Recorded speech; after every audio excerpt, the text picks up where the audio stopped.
예수님께서는 이 땅에 오셔서 하나님 아버지께서 주신 사명을 다 완수하셨습니다. 십자가에서 죽으셨습니다. 그리고 부활하셨습니다. 그리고 원래의 자리로 올라가셨습니다. 하나님께서 주신 사명을 다 완수하시고 고향 집으로, 아버지 집으로 돌아가셨는데, 그것을 성경에서는 하늘에 오르셨다, 하늘에 오르셨다라고 표현을 하고 있습니다. 하늘에 오르시니. 또 우리 사도신경에서 이것을 고백하죠. 같이 한번 읽어볼까요? 시작. 하늘에 오르사 전능하신 하나님 우편에 앉아 계시다가 He ascended into heaven and sits on the right hand of God, the Father Almighty. 예수님께서 부활하신 다음에 40일 동안 지상에 머물러 계시면서 하나님 나라의 일을 가르쳐 주셨습니다. 그리고 제자들이 보는 앞에서 구름을 타고 구름 속으로 하늘로 올라가셨다. 사도행전 1장에 나와 있습니다. 천사가 나타나서 제자들을 향해서 예수님이 올라간 모습 그대로 다시 오실 것이다 라고 말씀해 주셨습니다. 이것을 우리는 예수님이 승천하셨다, ascension, 승천하셨다라고 말합니다.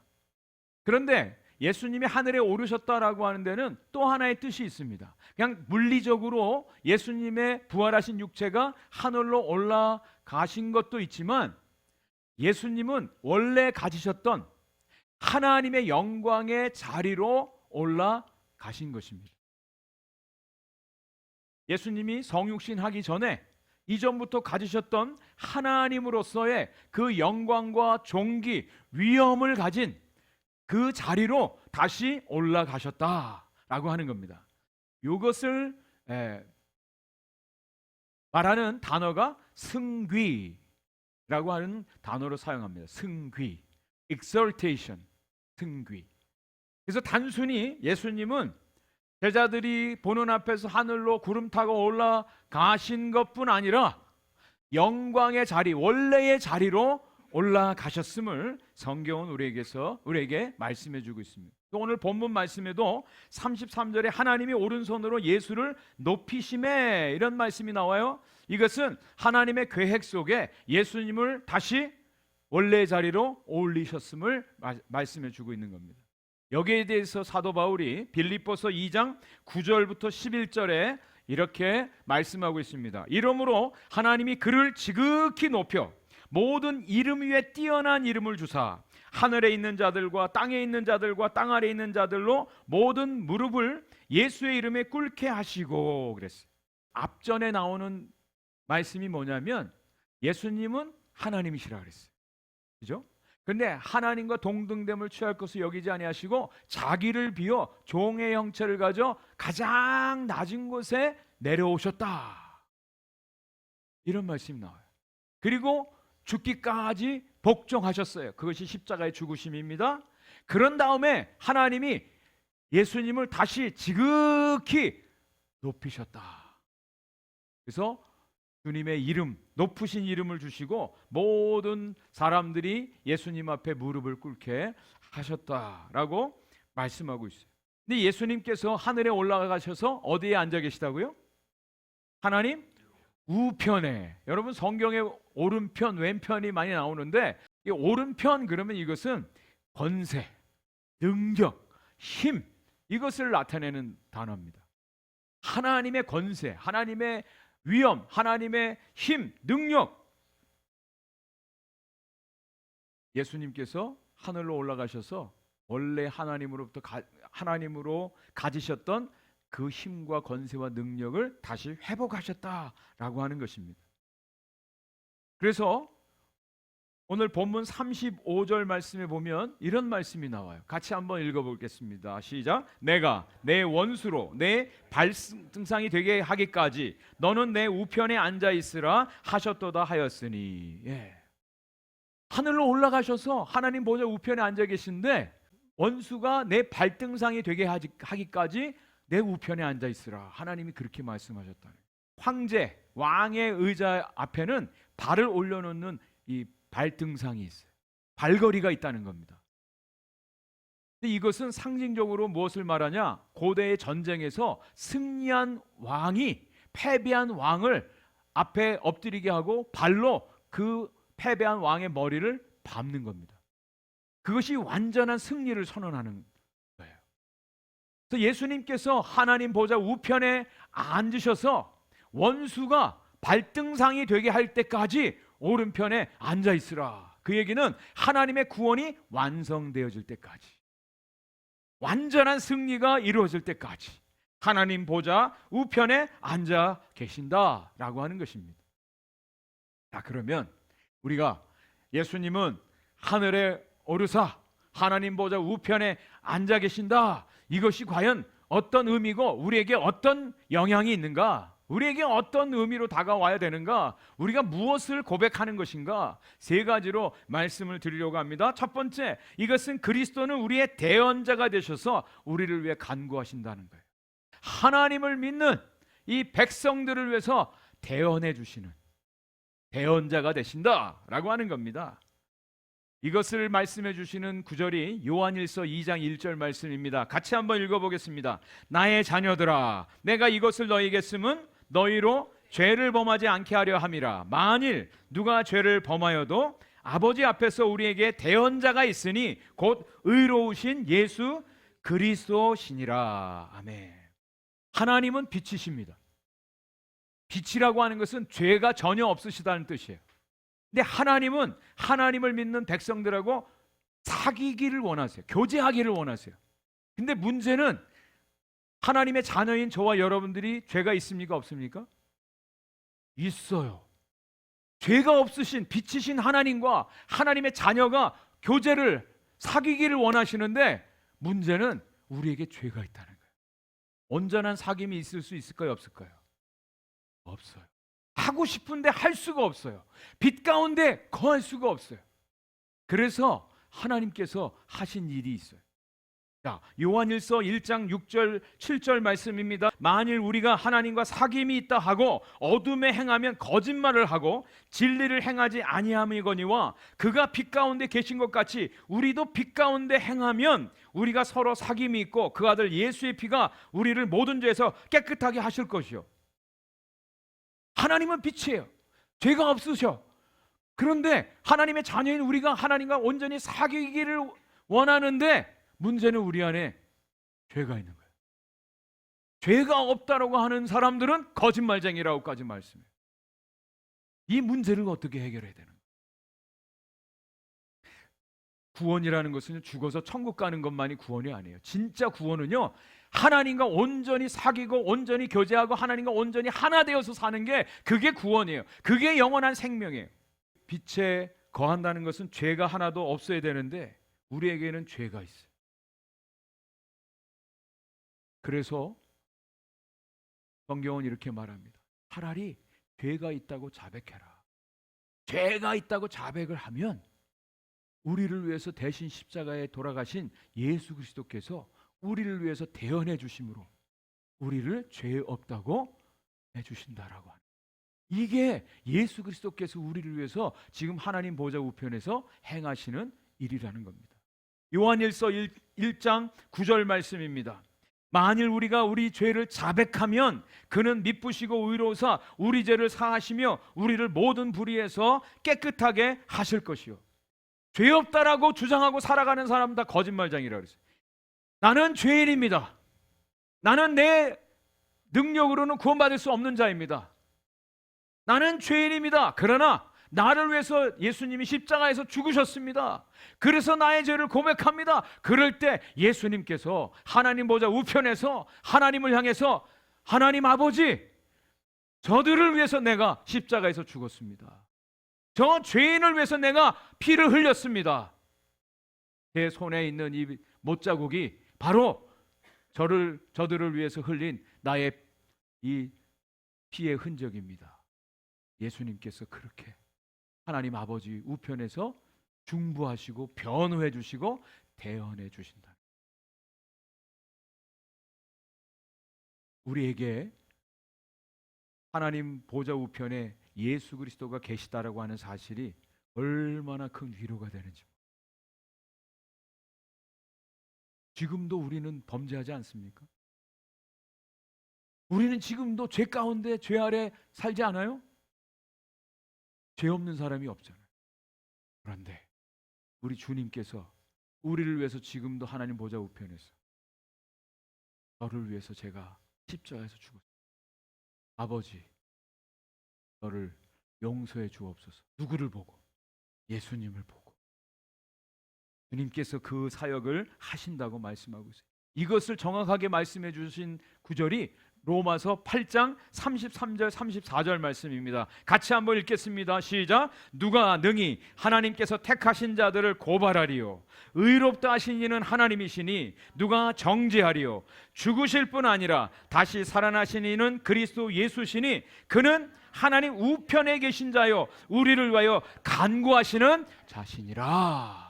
예수님이 죽었다면, 그냥 죽어서 부활하지 않았다면 누가 우리를 대신해서 중보해 주겠어요? 그분은 죽었다 살아나셨어요. 하나님 보좌 우편에서 저와 여러분들을 위해서 지금도 중보해 주고 대언해 주고 계세요. 그래서 누구도 저와 여러분들을 정죄할 수 없다라고 선언해 주고 있습니다. 믿으시기 바랍니다. 우리의 힘으로는 구원받을 자가 없어요. 왜? 맨날 넘어지는데요. 예수 믿는다고 하면서 맨날 죄 짓는데요. 우리 안에 일어나는 이 죄의 이 모든 짐들, 이것을 누가 해결해 주겠습니까? 우리로서는 할 수가 없어요. 주님이 당신의 손에 있는 못자국을 하나님께 보여드리면서 저들을 위해서 내가 죽었습니다. 중보해 주고 있다는 거예요. 마틴 루터가요, 죄에 대해서 아주 민감했습니다. 철저히 회개하고 나가면서도 죄가 생각나면 다시 또 와서 회개했습니다. 그때마다 사단이 마틴 루터에게 계속 정죄하는 거예요. 너 같은 놈이 무슨 종교개혁을 일으킨다고 그래. 너같이 죄 짓는 자가 어떻게 하나님의 일을 한다고 그래. 그때 마틴 루터가 하나님 말씀, 로마서 말씀을 통해서 깨달은 게 있어요. 그래, 나는 죄인이 맞아. 나는 날마다 넘어지고 날마다 죄져. 그러나 나를 위해서 십자가에서 대신 피 흘려 죽으신 예수 그리스도가 하나님 보좌 우편에서 나를 위해서 지금도 중보하고 계셔. 이것을 선언하고 나가셨다. 그럴 때 우리 안에 진정한 자유함이 생깁니다. 우리 예수 그리스도가 하나님 보좌 우편에서 오늘도 우리를 위해서 중보해 주고 계세요. 아니 크로스비라고 하는 유명한 찬송가 작곡 작사가가 있습니다. 이분은 6살 때 사고로 실명을 했어요. 눈을 잃어버렸어요. 시력을 잃어버렸어요. 평생 2천여 곡의 찬송가를 지었습니다. 그 중에 21곡이 우리 한국 찬송가에도 있습니다. 사람들이 묻습니다. 당신 눈이 보이지 않음으로 인해서 하나님 원망하지 않습니까? 아닙니다. 저는 오히려 감사합니다. 감사하고 있습니다. 왜냐하면 내가 천국에 가서 내 눈을 뜨고 제일 먼저 만날 분이 바로 예수 그리스도이기 때문에 그래요. 그때 또 물어봤어요. 아니 예수님인지 어떻게 알 것입니까? 알겠습니까? 그랬더니 이 파니 크로스비가 얘기한 것이 그분의 손에 있는 못자국을 보면 그분이 예수님이죠. 이 믿음의 고백을 기초로 해서 쓴 찬송시가 찬송가 240장. 이따가 부를 건데요. 주가 맡긴 모든 역사 힘을 다해 마치고 밝고 밝은 그 아침을 당할 때 요단강을 건너가서 주의 손을 붙잡고 기쁨으로 주의 얼굴 배우리. 나의 주를 내가 그의 곁에 서서 배우며 나의 주를 턴에 못자국을 보아 알겠네. 나를 위해서 피 흘려주신 예수님, 그 못자국 난 손을 볼 때 그분이 나를 위해서 중보해 주신 중보자 되시는 예수님 내가 알게 된다 고백하고 있습니다. 여러분, 우리 주님이 하늘에 오르셔서 하늘 보좌 우편에서 저와 여러분들 위해서 오늘도 중보해 주고 계심을 믿으시기 바랍니다. 이것이 우리에게 큰 힘이 됩니다. 능력이 됩니다. 자, 두 번째, 그리스도께서 하신 일은요, 우리를 하늘에 앉히셔서 진정한 사귐과 교제를 나누게 하십니다.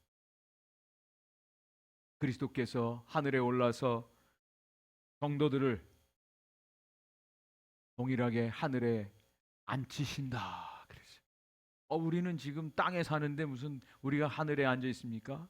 네, 우리는 비록 땅에 살지만 하나님 보좌에 앉으신 그 예수 그리스도와 함께 하늘에 앉은 자로 살아가는 거예요. 이게 성도예요. 오늘 에베소서 2장 5절 6절이 이것을 말씀해 주고 있습니다. 제가 한번 읽어드릴게요. 허물로 죽은 우리를 그리스도와 함께 살리셨고 너희는 은혜로 구원을 받은 것이라 또 함께 일으키사 그리스도 예수 안에서 함께 하늘에 앉히시니. 어디에 앉아 있다고요? 어디에 앉아 계세요? 믿으세요? 이 오픈도어 교회 이 불편한 의자에 앉아 계시지 않습니까? 우리가 어디에 앉아 있다고요?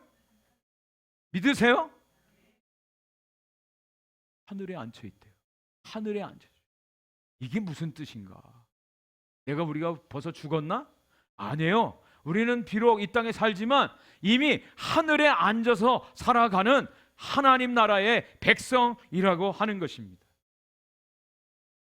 이것은요, 믿음으로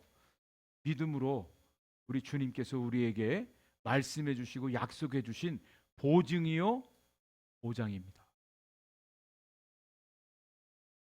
육신적으로는 우리가 비록 이 땅에 살지만 우리는 그리스도와 함께 하늘에 앉아 있는 존재예요. 왜?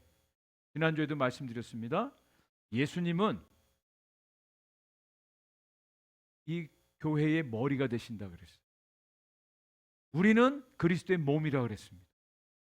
정말 이 말씀 그대로를 믿는다면 지금 그리스도가 어디 계세요? 하나님 보좌 우편에 앉아 계시잖아요. 그렇다면 정말 교회된 성도들은 하나님 나라에 살고 있는 하나님 나라 백성이라고 하는 사실을 꼭 기억해야 된다. 그리고 장차 주님께서 저와 여러분들을 하나님 나라에 들어가 그 보좌에 함께 앉게 하시고 영원토록 하나님의 나라를 통치하는 하나님의 왕 같은 제사장들로 삼으시겠다는 하나님의 약속이에요. 자, 이 말씀이 어떻게 해서 그런가? 말씀으로 증거들을 대드리겠습니다. 요한복음 14장 2절 3절 말씀입니다. 내 아버지 집에 거할 것이 많도다. 그렇지 않으면 너에게 일렀으리라. 내가 너희를 위하여 거처를 예비하러 가노니 가서 너희를 위하여 거처를 예비하면 내가 다시 와서 너희를 내게로 영접하여 나 있는 곳에 너희도 있게 하리라. 분명히 주님이 가시면서 내가 아버지 집에서 너희들 위해 거처를 마련하면 다시 와서 너희를 데려갈 거야. 저와 여러분들이 마지막으로 이제 아버지 집에 우리가 다 올라가서 그 아버지 집에 거하게 될 것을 분명히 말씀해 주고 있어요. 그리고 믿음으로 우리가 살면서 지금도 우리는 하나님 나라의 백성으로, 하늘 백성으로 살아가는 성도들의 모습을 주님께서 분명히 말씀해 주고 있어요. 그래서 저와 여러분들 정말 예수 그리스도를 믿는 사람들은 이 땅을 살아가는데 순례자로 살아가는 사람, 나그네로 살아가는 사람들. 우리의 궁극적인 집은 저 아버지 집이 하늘에 있어요. 기꺼이 이 세상을 나그네로 살아가는 사람들이 바로 성도들이에요.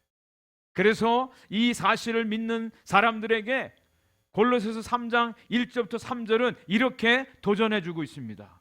눈으로 따라서 읽어주세요. 그러므로 너희가 그리스도와 함께 다시 살리심을 받았으면 위의 것을 찾으라. 거기는 그리스도께서 하나님 우편에 앉아 계시느니라. 위의 것을 생각하고 땅의 것을 생각하지 말라. 이는 너희가 죽었고 너희 생명이 그리스도와 함께 하나님 안에 감추어졌음이라 라고 말씀해 주고 있어요. 정말 예수 그리스도와 함께 하늘에 앉힌 것을 믿음으로 바라보고 살아가는 사람들은 더 이상 이 땅의 것을 추구하지 않는다는 거예요. 하늘의 것, 위의 것을 찾아 살아간다고 말씀해 주고 성경 말씀이에요. 여전히 이 땅의 욕심과 이 땅의 탐심과 이 땅의 미련을 버리지 못하고 이 땅의 것에 잡혀서 살아가는 사람들이 아니라 위의 것을 찾는데 땅의 것이라고 하는 것은요, 사도 바울에 의하면 음란과 부정과 사욕과 정욕과 탐심과 우상 숭배라고 말씀해 주고 있어요. 위의 것이라고 하는 것은 예수의 생명을 말해요. 왜? 하나님 안에 감추어진 그 생명, 그 생명을 따라 살아가는 거예요. 여러 번 말씀드립니다. 저와 여러분들이 영생을 얻는다. 영생을 얻는다. 영생이 그냥 죽지 않고 영원히 사는 게 아닙니다. 영생이란 예수의 생명으로 살아가는 거예요. 예수의 생명으로 살아가는 거예요. 우리가 예수 그리스도를 믿는 순간 예수님이 우리 안에 거하시면 예수의 생명으로 살아가요. 여러분 어떠십니까? 여러분은 정말 지금 여러분의 가지고 있는 생명으로 사십니까? 아니면 예수의 생명으로 살아가십니까?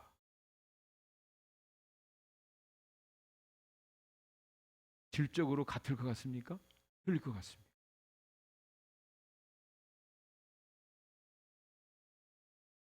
우리가 많이 속고 있어요. 나 예수 믿는데요? 여러분, 예수 믿는다는 게 그냥 나 예수 믿습니다, 나 교회 가서 예배 드립니다, 그게 예수 믿는 게 아니라 그랬습니다. 예수를 믿는다는 것은 주인이 바뀌는 거예요. 통치자가 바뀌는 거예요. 하나님의 나라가 임해서 하나님이 나를 온전히 다스리고 통치하시는 삶이에요.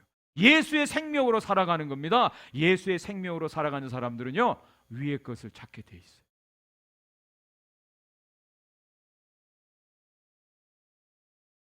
예수의 생명이 우리 안에서 역사하기 때문에 사람들의 관심이요, 여전히 이 땅의 것들에 많이 있는 것을 보게 됩니다. 오늘날에도 구원에 대한 얘기하면 무슨 그런 구태의연한 얘기를 합니까?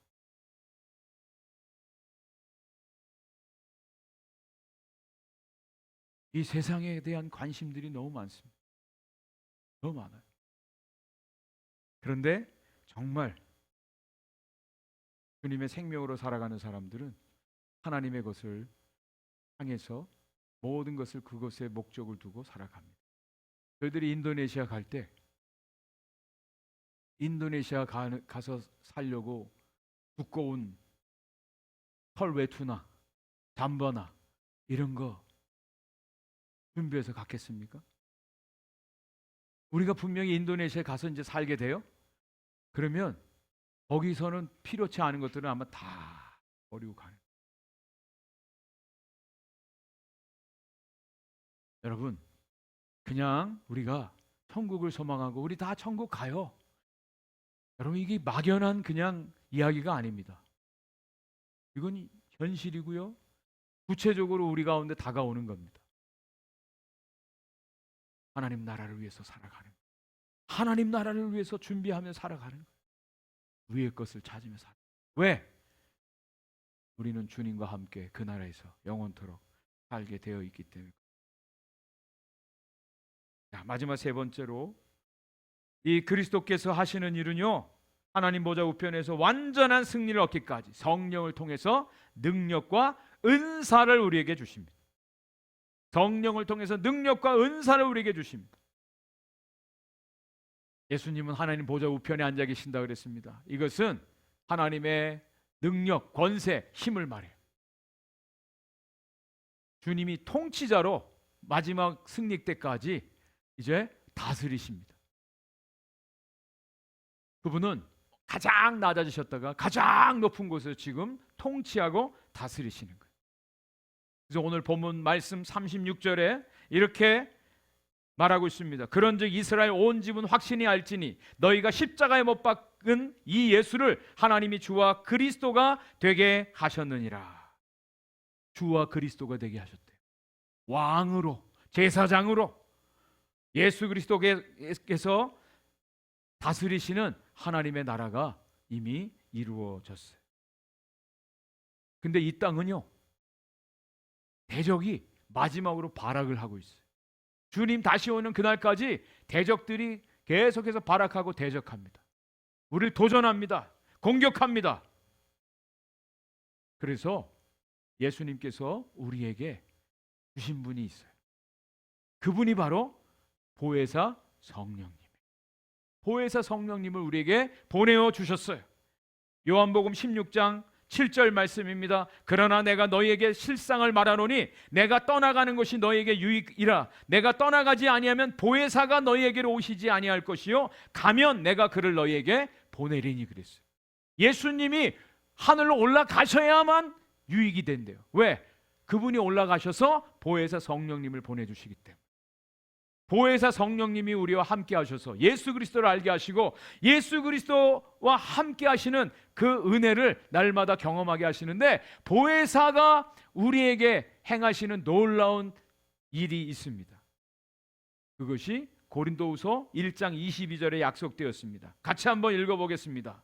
시작. 그가 또한 우리에게 인치시고 보증으로 우리 마음에 성령을 주셨느니라. 영어 성경을 잘 보세요.